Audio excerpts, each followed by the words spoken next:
Welcome to TLDW. Today's all about Mediacorp's drama Mencari Marina, or Finding Marina, a thriller about a journalist searching for the missing daughter of a psychologist who has been convicted for murder. But did she do it? Who knows? Do I know? I don't know. If you want to know, then keep watching.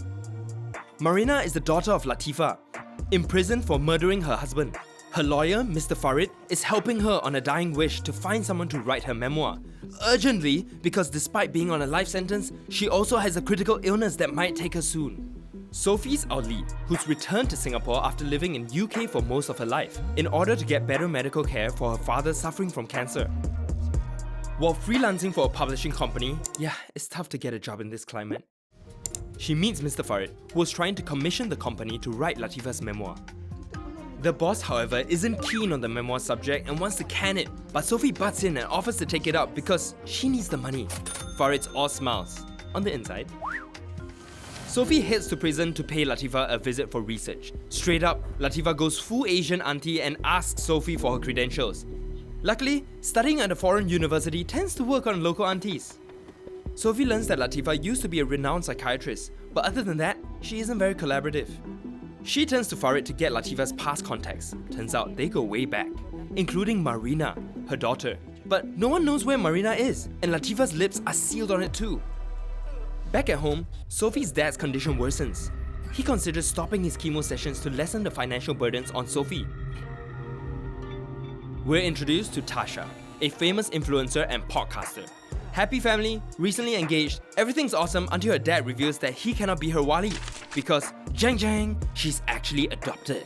Tasha spirals into an identity crisis, puts her marriage on hold to find her true self.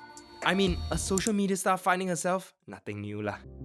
Tasha visits an orphanage to find information on her birth parents. Impatiently, she digs into the files herself and learns, jang again, her biological mother was a murderer. Back at Sophie's, she connects with Latifa's past colleagues, but there ain't much breadcrumbs to munch on as everyone just seems to have the same sentiments that Latifa's just a workaholic and a very secretive person. But when she asks about Marina, the air grows tense. A lifeline does come. Latifa's ex-protege does send photos of Marina to Sophie, but not before tampering with them. But why? Sophie also connects with Latifa's brother-in-law Rashid, but he's not free, so she speaks to his wife. She describes him as a wealthy and pious man, donating to many orphanages. When Sophie brings up Marina, she lights up, thinking it was on Latifa's request. But it's not. Rashid later finds out his wife shared deeds and is unhappy because Latifa had caused many family troubles in the past. Quick update on Sophie's dad's condition, it's not great. Sophie's mum decides to send the dad for a clinical trial, which will also help on the financial burden. Tasha, despite being on her self-discovery arc, still keeps up with her regular social media updates and has an idea to leverage her audience to crack the mysteries of her unknown parents. From the plentiful audience submissions, she learns of Dr. Latifa's case. Yay, internet! She finds her way to Farid's office and claims to be Latifa's daughter. Farid asks for proof, and Tasha takes out a childhood photo of hers. So, Farid sets up a meeting between the alleged daughter and mother to learn the truth. But Tasha reveals she's lost most of her childhood memories due to a traumatic experience, having seen her mom murder her father, who she thinks was Latifa. Yep, not very reliable. But Latifa tells Tasha she's very sure that she's not Marina. Tasha is in denial and wants a DNA test. Instead, Latifa gives her her next Instagram caption. Tasha, kita hanya boleh mengharap. Yang harapan kita adalah reality. Lo and behold, Tasha does very much use Latifa's poetic words as inspiration for her next post.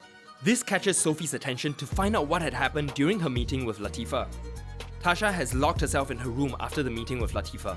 The whole interaction clearly triggered her anxiety and she's still in denial, explaining how she doesn't look like Latifa's memory because she's 20 years older now. Back at the hospital, Sophie's dad meets his long-lost friend Rashid. Yes, Latifa's brother-in-law. Too small, Singapore. But Sophie doesn't know Rashid's full identity, as she only met his wife that day, so she doesn't bother him with a Latifa questionnaire. Instead, they share some fun chitter-chatter and soon comes the good news that Sophie's dad's conditioning is improving through the clinical trial. Rashid also offers to pay for Sophie's dad's treatments as a favor for the help he's gotten from him in the past. But Sophie rejects it. She's a strong, proud lady. Tasha, after some time to collect her thoughts, calls Sophie. They become friends instantly and decide to join forces with a shared mission of finding the real Marina. But just as Sophie seems to have found herself a new ally in her pursuits, she receives a sudden call from the hospital. Her dad, despite major recoveries, suddenly passes.